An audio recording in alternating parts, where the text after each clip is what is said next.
দেখেন জামাত ইসলামেরা কি কথা কয় দেখেন, জামাত ইসলাম কি শেষ হয়ে দেখতে পারি না প্রবাসীর বউদের নিয়ে, হ্যাঁ কি কুকথা বলতে আছে। আর কি করা উচিত, তার ডাইরেক্ট অ্যাকশন করা উচিত। ভিডিওটা দেখবেন আর বেশি বেশি শেয়ার করবেন।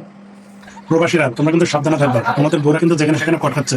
দেশে ঠিক মতন খোঁজ খবর নেবা, খোঁজ খবর না দেখে দেখো তোমাদের বোরা রাস্তাঘাটে কি করে। এই ভিডিওটি শোন রহিম, তোরে আমি ওয়ার্নিং দিছি, প্রবাসীর বউদের নিয়ে আর একটা বাজে মন্তব্য করবি না। প্রবাসী বউরা একটা সোনার টুকরা, প্রবাসীর বউরা একটা হীরার টুকরা, যা তোদের মতন 10টা ছেলে এগো পা মুছতেও রাখে না। প্রবাসীর বউদের সাবধান থাকা লাগবে না, ঠিক আছে? প্রবাসীরা বউরা ভালো আছে, তুই তোর বউর চিন্তা কর, দেখ তোর বউ যেন আরেক বেটা লাগে বাইক না যায়, এইটা একটু পায়রা দিয়ে তোর রে বউ। তুই প্রবাসী বলে কি চিন্তা করে ঘুম হারাম করিস না।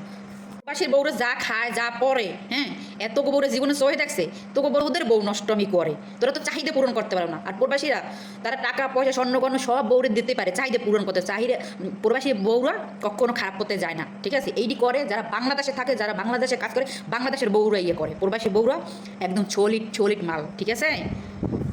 সবাই ভিডিওটা শেয়ার করবেন, প্রতিটা প্রবাসী বাইরে যেন ভিডিও নিয়ে প্রতিবাদ করে। সবাই প্রবাসী বাইরা তোমাদের বউদের নিয়ে কথা বলছে। এই দেখেন কামলা, কুমিল্লের কামলা, তোমাদের ঘরের প্রদীপ, তাদেরকে অসম্মানভাবে কথা বলে ভিডিও বানাইছে। এটি কি মানা যায়? আমি তো মানতে পারি না, বরিশিল্লে মাই হইয়া না, আমার কষ্ট লাগে।